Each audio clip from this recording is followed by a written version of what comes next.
자, 본문에 보면 어떤 단어가 제일 많이 등장하지요? 기억에 남는 단어가 뭐예요? 불평이라는 단어죠. 그죠? 1절, 7절, 8절에도 보면 나옵니다. 그러니까 이것은 본래 히브리의 뜻은 부글부글 끓어오르는 분노를 말하는 거예요. 그 불평. 그러니까 이렇게 하지 말라. 그렇게 악한 모습을 보고 너 마음 그렇게 분노 끌어오를 필요 없어. 왜? 2절 때문에 그래. 2절 때문에. 그들은 풀과 같이 속히 배임을 당하기 때문에. 사실은 의분이 생기잖아요. 우리 크리스찬들은 이 악한 모습들을 보면은 의분이 일어나는 거예요. 우리 권사님들 보니까 굉장하더라고요. 남자들은 그냥 가만히 있는데 여자, 대단하게. 교회들마다 보면 권사님들이 막 그래서 설주버려요. 의분이라는 겁니다. 그런 선이, 정의가 짓밟힐 때에 우리 기독교인들은 우리 일제시대도 마찬가지잖아요. 의분이 있어야 돼요. 이래도 저래도 흥이 아니라 하나님의 의를 위해서 죽으면 죽으리라 라고 하는 이런 신앙을 가질 수 있기를 주의 이름으로 축원합니다. 자, 왜 이렇게 분노가 끌어올랐죠? 그 이유가 뭐죠? 1절에 보면 그들은 행악자들 때문에 그래요. 그렇기 때문에 이렇게 오르지만 그것까지 하지 마. 우리 몸 상하니까. 왜? 그들은 속히 배임을 당하니까. 그죠? 근데 이런 악한 사람들이 행하는 일들, 그들이 존재하는 일 때문에 불평하는데 7절 보면 더 중요한 이유가 있어요. 왜 분노가 일어나죠? 다시 말하면 악한 자들의 같이 형통해지는 모습이 참 안 좋다는 거예요. 악한 자들 하나님 전능하시다면서 한 방에 쓸어버리실 텐데 이 악한 자들이 형통하고 또 악한 자들의 꾀가 성취되는 것을 볼 때에 분노가 일어나는 거지. 그래도 아들아 그렇게 하지 마. 너 몸 다친다 이런 거지. 왜 악한 사람들이 번영할까요? 여러분 세상 부르조리 하지 않으세요? 저 악한 자들이 엎드려지고 없어져야 될 텐데 득세하고 있거든요. 왜 악인들이 패망하지 않고 기세등등하게 이 세상 속에서 살아갈까요? 왜 그렇죠? 세상이 불공평하잖아요. 하나님이 정의를 하수같이 공법을 물같이 이렇게 행하시는 분인데 하나님 왜 내버려 두시죠? 그런 것이죠. 그런데 여러분 이해할 수 없는 사실 가운데 하나지만 살면서 우리가 이런 모습들을 바라볼 때에 우리는 분노하지 않을 수가 없습니다. 이런 감정이 없다고 한다면 그건 살아있는 크리스찬이 아니에요. 사랑하는 여러분, 우리 그때마다 우리는 이런 질문을 던지지 않을 수밖에 없습니다. 삶은 과연 공평한가? 삶이라는 것은 정말 공평한 것인가? 라는 질문을 던지지 않을 수가 없지요. 선한 사람들과 의를 추구하는 사람들이 도리어 고통을 당하는 시대, 어려움을 당하고 고난을 당하는 모습을 볼 때마다 우리는 이렇게까지 의를 주장하면서까지 내가 이런 핍박을 받으려야 할 이유가 있는가? 라는 사실이죠. 그러면 이 불공평해 보이는 이 세상에서 여러분 승리하는 삶의 비결이 무엇일까요? 그 오늘 시편의 37번 본문에 나와 있어요. 이런 불공평하게 보이는 세상이지만 악이 득시하는 세상이지만 우리가 어떻게 이런 세상을 승리하면서 이끌어낼 수 있을까? 그런 유혹들을 악한 모습들의 유혹을 받을 때 우리는 유혹에 빠지지 않고 넘어지지 않고 일어설 수 있는 비결이 무엇일까라는 것을 답해주고 있습니다. 자, 여러분 이 불공평해 보이는 세상에 승리하는 비결은 여러분 무엇일까요? 오늘 본문에서 한번 찾아보십시다. 악이 득세하고 악인이 번영하는 그런 우리 주변의 모습들 보았을 때 우리는 어떻게 반응하면 좋을까요? 불공평해 보이는 이 세상에서 승리하는 삶의 비결 첫 번째는 앞을 내다보세요. 앞을 조금만 멀리 내다보세요. 그죠? 그런 분노가 일어날 때 조금만 멀리 내다보시라니까요. 두 번째는 위를 보시라는 것입니다. 그게 해답이에요. 첫 번째로 앞을 내다보십시다. 악인들이 걸어가는 앞길을 잘 보세요, 여러분. 악인들이 행악자들이 걸어가는 앞을 조금만 멀리 내다보시라니까요. 당장은 잘 될 것 같지만요. 결국은 악인들이 어떻게 될 것인가? 앞을 멀리 내다보세요. 그러면 그들은 우리 이 분이 사라질 거예요. 사그라질 거예요. 행악자들이 잘 되는 모습으로 인해서 우리가 좌절할 필요도 없습니다. 악인들이 잠시 잘 되는 것을 통해서 우리가 분노를 일으킬 필요도 없어요. 2절에 보면 시편 기자는 대답을 발견했잖아요. 뭐라고 하셨죠? 우리의 목전에서, 여러분 우리 한국이라는 역사의 현장에서도 보면 잠시 권력이 영원할 것 같지만은 다 어떻게 됐죠? 감옥에 가든지 사그라지는 거예요. 없어지는 거예요. 조금만 세월이 지나면 다 죽는 거예요. 사랑하는 여러분, 이런 사건들을 보지 않았으면 오래 가지 못한다는 사실이 역사의 증거이잖아요. 오래 가지 못합니다. 살면 더 10년을 더 살겠어요? 경영학자들이요. 마치 불처럼, 불의 채소처럼 시들어버린 거죠. 그러니까 결국은 사라질 수밖에 없다라는 사실을 믿으라는 거지. 여러분, 악한 사람들이 악한 방법으로 삶의 어떠한 자리를 얻든지 오르든지 그 자리를 차지하든지 잠깐이라는 겁니다. 어떤 물질을 얻는 그 마지막 결과라고 성경 말합니까? 그들은 하나님의 심판을 견디지 못하는 거예요. 우리 시편 1편에도 말씀하고 있잖아요. 악인들은 의인의 회중에 들지 못하는 거예요. 결국은 망하는 거예요. 믿습니까? 그들은 속히 망할 것이라. 하나님의 말씀이에요. 그러므로 여러분 잠잠하시, 든든하시라는 것이죠. 하나님을 믿으시라는 것이죠. 여러분 오늘 본문에 보면 또 이 말씀을 이용해서 시편 이사야 선지자 시대에 말을 하는 이사야 40장에 보면은 이런 말씀이 있어요. 2절에 보면 풀과 같이 뱀을 볼 것이며 푸른 채소같이 사라진다는 이 표현을 이사야서 40장은 뭐라고 하느냐. 6절에 보면 이런 말씀이 있어요. 7절에도 표현이 유명하죠. 풀은 마르고 꽃을 시든다. 여호와의 기운이 그 위에 머문다. 여호와의 기운, 하나님의 손길이 훅 불면 다 시들어버린 거예요. 말라버린다는 것이에요. 하나님이 한번 숨을 훅 불면은 그 푸른 채소도 시들어버린다. 그것이 악인들의 종말이 그렇다는 말씀이에요. 하나님의 한번 숨을 훅 불면 순식간에 사라질 수밖에 없는 악인의 종국적인 운명을 볼 수 있어야 되는 것입니다. 그래야 이 보수리한 불공평해 보이는 세상 속에서 승리할 수가 있어요. 오늘 10절 말씀 보실까요? 이사야 40장 10절에 보면 그 당당하던 악인의 모습, 그 세계력을 갖고 악의 모습, 악의 방법으로 부를 쌓고 명성을 쌓았던 그 자리들이 어떻게 되는 걸 잘 보세요.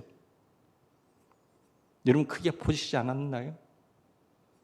잠시 후에 보니까 아무것도 없다는 것이. 그 집안이 몰락하는 모습, 부끄러움과 수치만 남기고 간 역대 대통령들도 있었잖아요. 잠시 후에 보면 되는 거예요. 하나님의 심판에 입기운이 닿는 순간 몰락하는 것이지. 이름도 없는 거지. 이름이 있다 봐야 부끄러운 이름이지. 그러므로 오늘 잠시 악인이 이 땅에서 득세한다고 해서 여러분 절망하지 마십시오. 절대 절망하지 마세요. 한동안 악인이 형통한다고 하여서 좌절하거나 내가 그 삶의 이상을 피울 수 있는 기회도 없구나. 그렇게 낙담하지 마시라는 거예요.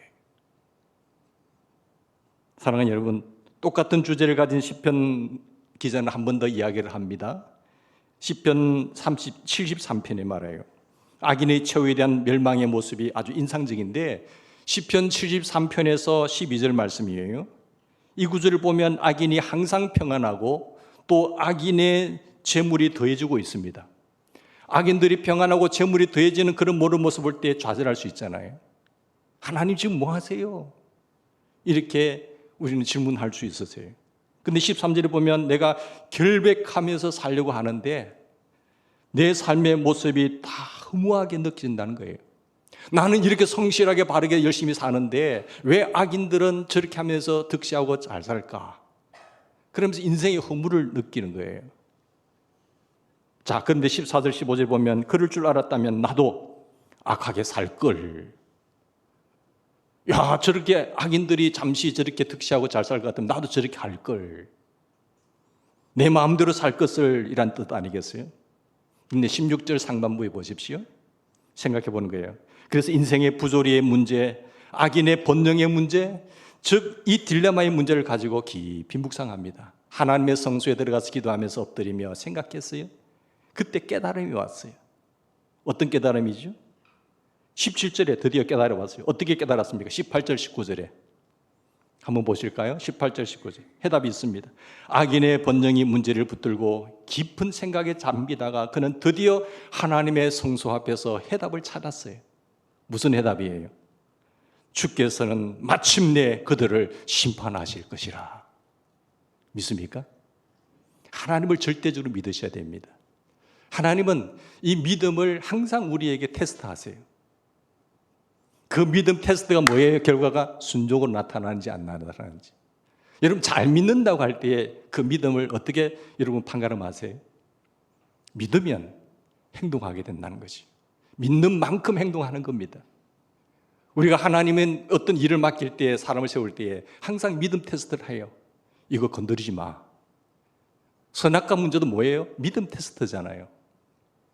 우리가 불신하면 하나님 앞에 불순종해요. 하나님을 불신하면 우리가 하나님의 음성을 청종치 않습니다. 그리고 지켜 행하지도 않아요. 그게 불신의 증거예요. 그런데 하나님을 신뢰하면 하나님의 말씀이 달고 오묘하고 청종하게 되고 그리고 지켜 행하게 된다는 사실을 여러분 아시나요? 그 행동이 없는 믿음은 그래서 죽은 믿음이라고 이야기를 하는 겁니다. 우리가 생명을 살리는 그 믿음으로 나 자신을 이기고 사탄을 이기고 이 세상을 이겨내는 귀한 분들 되기를 주의 이름으로 축원합니다. 사랑하는 여러분, 주께서는 마침내 그들을 심판하신 거예요. 하나님의 절대적인 주권, 하나님의 역사하심 속에서 악인은 견딜 수가 없습니다. 졸지에 돈을 번 사람들, 졸부졸망이라는 게 있잖아요. 부조리한 방법으로, 부정직한 방법으로 돈을 번 사람들, 졸지에 망한다라는 사실이에요. 흔적도 없습니다. 그들은 한순간 졸지에 황폐하고 말 것입니다. 그러므로 악인의 흥왕함을 인하여 여러분 마음 아파하지 마십시오. 절망하지 마십시오. 그게 성경의 대답입니다. 두 번째는 뭘까요? 우리 이런 상황 속에서 승리하려면 위를 내다보셔야 돼요. 조금 멀리 보시고 위를 보십시오. 여기서 악인들의 마지막 결국을 내다보시고 동시에 위를 보시라는 것은 하나님을 바라보라는 뜻이에요. 우리 살아계신 하나님이 어떤 분인가를 보시라는 것이죠. 하나님을 보시라는 말인데 하나님을 보고 어떻게 해야 될까요? 하나님을 바라보면서 오늘 본문에 4가지 명령을 하고 있어요. 무슨 명령을 하고 있습니까? 아들아, 하나님을 바라봐. 그러면서 뭐라고 4가지 명령을 하는데 이 악한 시대에 불의하고 불공평해 보이는 오늘의 시대 상황 속에서 우리가 하나님을 바라보고 추구해야 될 삶의 모습은 뭐냐? 기억해야 된다 하면서 하시는 말씀이 첫째, 여러분 보세요. 3절에 여호와를 의뢰하라 그랬어요. 4가지를 강조하죠. 그리고 여호와를 의뢰하라 4절에는요. 여호와를 기뻐하라. 그리고 5절에는요. 하나님을 여호와께 다 맡기라. 그리고 7절에는요. 하나님 앞에 참아 기다리라. 우리가 위를 바라보면서 위를 본다는 것은 하나님을 바라보면서 이 4가지 명령을 지키셔야 돼요. 첫 번째, 하나님을 의뢰하십시오. 여기서 의뢰한다는 단어는 본래 끈을 맨다라는 뜻입니다. 끈을 맨다. 그러니까 단순히 믿는다는 뜻보다는 더 깊은 뜻이죠. 하나님과 나 사이를 끈을 메어서 연결시키는 거예요. 전에는 나는 본래 그때의 진노의 자녀, 이 세상 풍속을 쫓고 공중의 권세 잡은 자 마귀를 따라다니는 진노의 자식이었는데 본질상 불순종하는 자들의 역사 속에서 사는 자들인데 이제는 믿음으로 하나님의 자녀가 되고 하나님의 백성이 되어서 삶의 가치와 척도가 달라졌잖아요. 그러려면 위를 바라보시고 하나님을 신뢰하셔야 돼요. 그 하나님과 내가 연결되어서 나는 하나님의 백성이 된 거예요. 하나님의 자녀가 된 거예요. 그게 하나님과 함께 끈을 메었다라는 것입니다. 서로 다른 사람이었는데 부부간의 끈을 통해서 하나가 되잖아요. 그러니까 이것은 하나님과 연결되어서 하나님에 의해서 산다라는 뜻입니다. 그게 하나님을 의뢰하는 거예요. 여러분, 이 단어의 본래 뜻은 라틴어의 멘다라는 뜻인데 이것은 창조주이신 하나님과의 연결 안에서 살아가는 삶, 하나님께 붙들림을 받아서 하나님을 의지하는 삶, 그 하나님께 꼭 붙어서 함께 동행하는 삶, 그 하나님과 모든 것을 의논하는 삶, 하나님에 의해서 이끌림 받는 삶이 하나님을 의뢰하는 삶, 끈을 맨다라는 것이. 여러분, 세상이 악할지라도, 세상이 불의하더라도 하나님에 의해서 이끌림 받는 삶이 되시기를 바랍니다. 그런 삶이 되셔야 돼요. 여기서 여호와를 의뢰하는 명령과 함께 강조된 단어가 무엇이죠? 선을 행하라.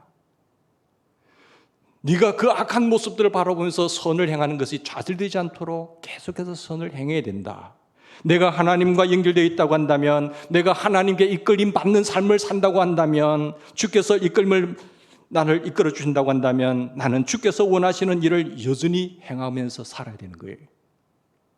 하나님이 내 배후에서 함께 하실 것이니까.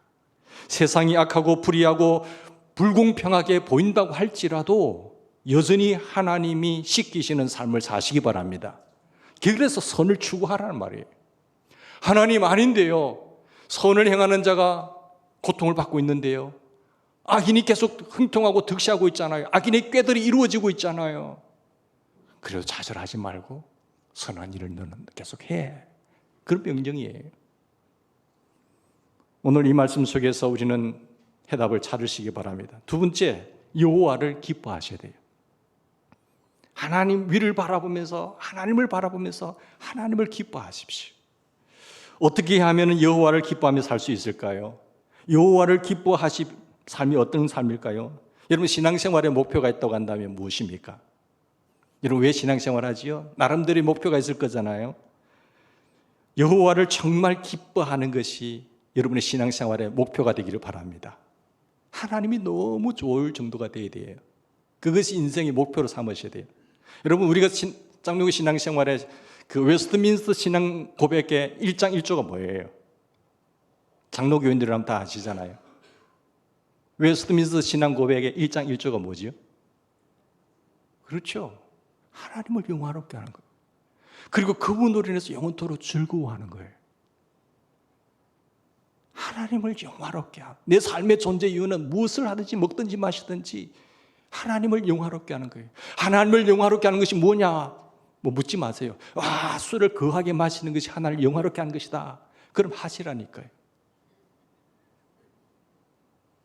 거짓말하고 속이고 하는 것이 하나님을 영화롭게 하는 것이야. 그럼 하시라니까요.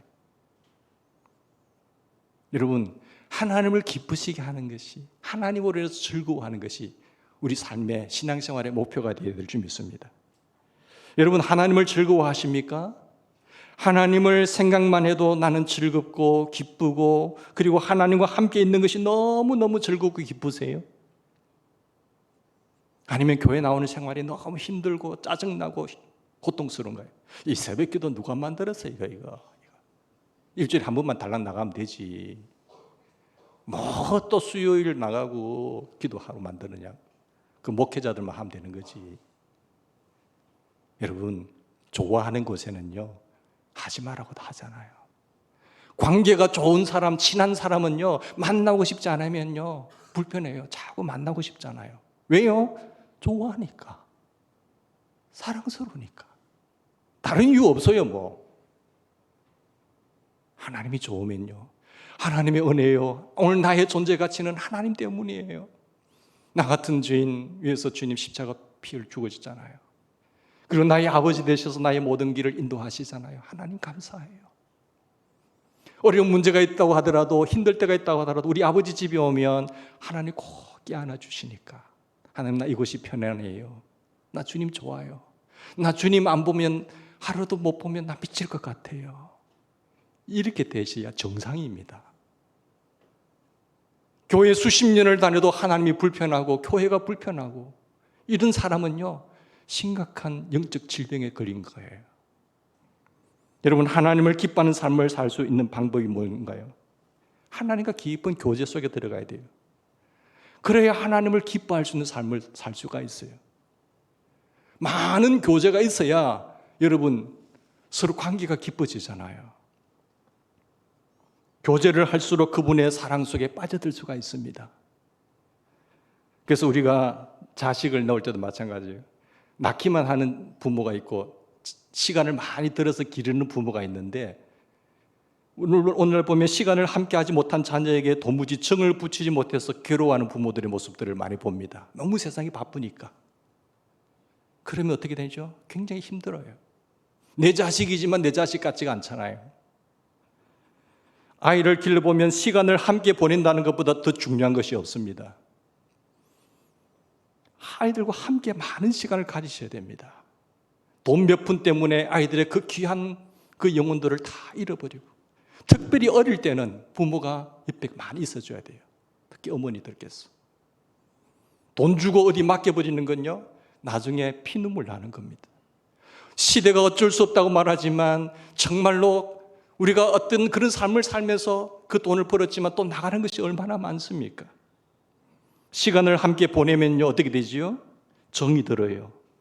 사랑을 하게 됩니다. 그리고 관계가 점점 깊어져요. 더 깊은 애정을 느끼는 것이 시간입니다. 시간을 쓰지 않으면서 좋은 관계를 맺겠다는 건 거짓말입니다. 하나님을 기뻐하며 하나님이 나의 정말 좋은 무도를 느끼고 싶으세요? 교제를 많이 하시기 바랍니다. 그것과 마찬가지로 하나님과 시간을 보내지 못한 사람이 어떻게 하나님을 기뻐하는 삶을 이해할 수가 있겠습니까? 하나님을 묵상하며 기도하며 그 말씀을 즐거워하며 그의 음성을 들으며 그의 가슴을 맞추고 사랑을 느끼는 사람이 하나님을 즐거워할 수 있지요. 그런데 전혀 하나님을 묵상함이 없고, 복 있는 사람은 주야로 말씀을 묵상하며 그는 시냇가에 심은 나무가처럼 시절을 쫓아 열매를 맺는 풍성한 삶이 있지만, 악인은 그렇지 않은 거예요. 하나님과 교제의 시간이 없어요. 눈물과 교제하는 기도의 시간이 없어요. 그러면서 하나님이 내 편이라고요? 사랑하는 여러분, 하나님을 사랑하시기 바랍니다. 사랑하는 방법은 그분과 시간을 많이 할애하시고 교제가 깊어지기를 바랍니다. 여호와를 기뻐해 보십시오. 기뻐하는 사람에게 주신 약속이 뭡니까? 우리가 하나님을 기뻐하면요, 4절에 보세요. 우리가 여호와를 기뻐하면 또 우리가 여호와의 기쁨의 대상이 되잖아요. 다른 사람들로 하여금 여러분 좋아하게 만드는 비결을 아시는가요? 우리가 사업상 무슨 일을 할 때 저 사람을 내 편으로 만들고 싶다, 좋아하는 사람을 만들고 싶다는 그 비결이 뭐예요? 내가 무지하게 그 사람을 좋아하면 되는 거예요. 간단한 거예요. 내가 저 사람 마음에 들면 좋으면 필요 없는 사람 말고, 정말 저 사람 괜찮은 사람이라면 내가 무지하게 좋아하세요. 사랑하는 여러분, 하나님을 정말 기뻐하면 하나님이 우리를 기뻐하지 않을까요? 많은 사람들이 있지만 나 좋아하는 사람의 눈길이 가잖아요. 안 그러세요? 나 좋아하면 눈길이 가는 거예요. 하나님 좋아하면요, 하나님 우리에게 특별히 가까이 하십니다. 기뻐하는 대상을 위해서 무엇인들 못 해주겠어요? 내가 정말 저 사람 좋아하는데, 나를 통해서 기뻐하고 어쩔 줄 몰라 하는데 무엇인들 다 안 해주고 싶겠어요? 그게 하나님의 마음이라니까요. 하나님의 마음을 여기서 헤아리십시오. 여호와를 기뻐하라. 저가 내 마음의 소원을 이루시리라. 저가 내 마음의 소원을 이루어 주시리라. 내 마음의 소원을 이루어 주시는 분은 전능하신 분이에요. 하나님은 못하실 일이 없으세요. 왜 그 하나님을 멀리 하세요? 하나님을 누구보다도 가까이 하시기를 바랍니다. 그래서 다윗은 말하죠. 내가 여호와를 가까이 함이 내게 복이라 했어요. 하나님과 멀어지면 멀어질수록 그 삶은, 인생은 꼬이게 되어 있습니다. 외톨이 인생이 되는 거예요. 사랑하는 여러분, 단순히 욕망의 충족 차원에서 이 말씀을 받아들이지 마십시오. 저는 욕망의 충족보다는 욕망의 성화라고 생각되어집니다. 우리가 정말 주님을 기뻐하고 즐거워하고 주님과 교제하게 되면 내 소원이 주님의 소원이 되는 거예요. 여러분 믿으세요? 하나님이 너무 네 일이 내 일이고 내 소원이 하나님의 소원이 되는 것이에요. 어느새 내가 구하고 있는 소원이 주님의 소원이 되고 있단 말이에요. 그래서 하나님을 기쁘시게 하고 싶은 거죠. 그런데 주님이 나를 안 좋아하신다고요? 세 번째, 하나님께 맡기십시오. 여러분, 하나님을 바라보고 추구해야 할 삶의 모습은요, 하나님께 맡기셔야 돼요. 하나님을 의뢰하면서, 하나님을 향해 기뻐하면서 하나님께 맡겨본 거예요. 왜? 나는 하나님의 절대 주권을 믿으니까. 구체적으로 여러분의 걸음을 날마다 그분 앞에 의탁하십시오. 아버지, 나 이런 일이 있어요. 아버지, 나 앞에 이런 문제가 있어요. 다 맡기세요. 아빠, 선생님이 이런 숙제하래. 나 못하겠어. 엄마 좀 해주면 안 돼? 맡기시라니까요. 날마다 그분 앞에 의탁하십시오. 하나님, 내가 너무 욕심인 것 같네요. 하나님 하실 수 있겠어요? 여러분, 하나님 전능하신 분이라면서요. 못하실 일이 없다고 하면서요. 내가 문제를 하나 더 의탁한다고 해서 하나님 불편해 하신 분이 아닙니다. 날마다의 행동을, 사건을 그분 앞에 의탁하시라니까요. 다윗의 삶에 얼마나 고통과 좌절과 어려움이 많았습니까? 이 비결을 깨달았다니까요. 맡기시면 그분의 문제가 됩니다. 그 문제를 내가 가지고 있으면 나의 문제지만 내가 맡기면 맡긴 사람이 책임지는 거예요. 굉장한 놀라운 진리입니다. 그분께 맡기면 그분의 문제가 된다는 사실. 맡기는 게 그리 쉬운 일은 아니잖아요. 신뢰하고 믿을 때에 맡길 수 있는 겁니다. 그래서 믿음이 중요한 거예요. 믿음이 없이는 절대로 하나님을 기쁘시게 할 수가 없어요. 그러니까 행동이 그런 행동을 하는 거지요. 왜? 못 믿으니까. 불순종이 나오는 거예요. 근데 하나님의 말씀을 청종하고 하나님의 말씀을 순종하고 지켜행하는 사람들에게 이 모든 복이 내가 너에게 있겠다고 하나님의 신임을 얻으면요, 주인의 신임을 얻으면요, 다 맡겨버려요. 믿고 맡겨본다니까요. 여러분, 기도할 때마다 다 맡기시나요? 근데 아멘하고 돌아서서 나가는가 동시에 다시 무거운 짐, 고통과 실망과 아픔과 모든 것을 다시 짐해지고 근심, 걱정, 염려, 불안, 초조하면서 또 다 들고 나오잖아요. 여기 기도할 때 아멘 했는데 나가면서 다 자기 짊어지고 있어요. 그건 맡기지 않은 거거든요. 사랑하는 여러분, 완전히 의탁해야 됩니다. 너의 짐을 여호와께 맡기라. 너의 짐을 여호와께 맡기라. 너희 염려를 주께 맡기라. 주가 너희를 권고하시리라. 하나님이 권고하시기까지 말하는 거예요. 너 나 믿는다면서 모든 염려를 맡기라는 거죠. 맡기면 주님의 문제가 되는 겁니다. 여러분, 5절 말씀 한번 보실까요? 5절 말씀 같이 읽읍시다. 내 길을 여호와께 맡기라. 그를 의지하면 그가 이루시고, 그렇죠?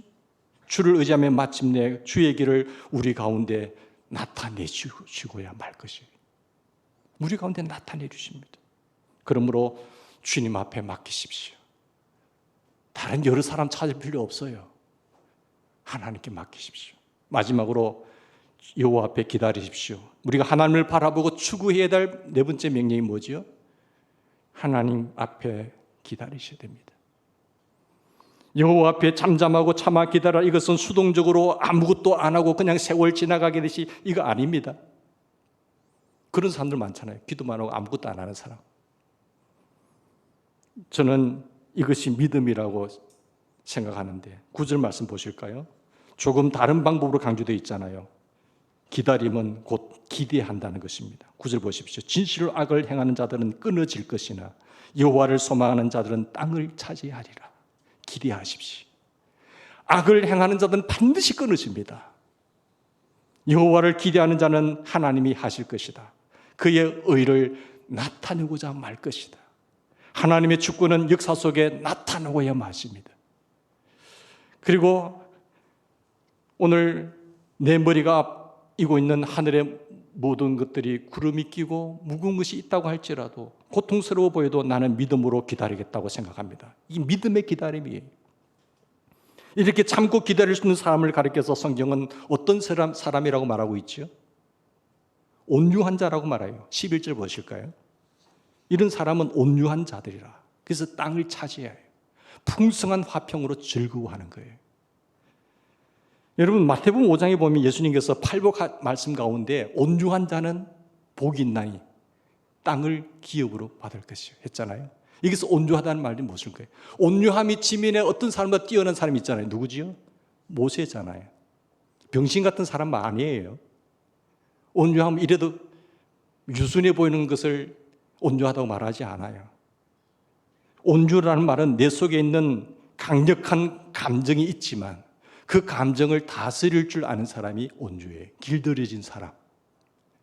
아무 때나 큰 소리 치고 이러는 사람, 자기 컨트롤이 안 되는 사람이에요. 그거는 감정을 다스릴 줄 모르는 사람이에요. 자기 감정을 다 통제할 수 있는 사람. 말이요, 그냥 천방지축으로 뛰잖아요. 그런데 잘 길들여지면 주인의 말을 잘 듣습니다. 그게 온유함이에요. 히브리 단어의 히라브가 마찬가지. 내 속에 많은 감정이 일어나지만 그것을 잘 통제하는 사람. 불공평한 세상이 그 불의한 인간들을 바라보는 그 분노가 끓지만 하나님을 의뢰함으로 그 감정을 통제할 수 있는 것. 그게 온유한 자고 그 온유한 자가 땅을 차지한다는 것이. 형통한 평안함에 풍성한 평안이 그에게 임한다는 것이죠. 온유한 사람이 땅을 차지한다는 것은 무슨 말입니까? 온유한 사람이 마지막 승리자가 된다는 뜻입니다. 이런 은혜와 축복이 우리 모두의 삶 속에 충만하기를 부탁드립니다. 같이 기도하십시다.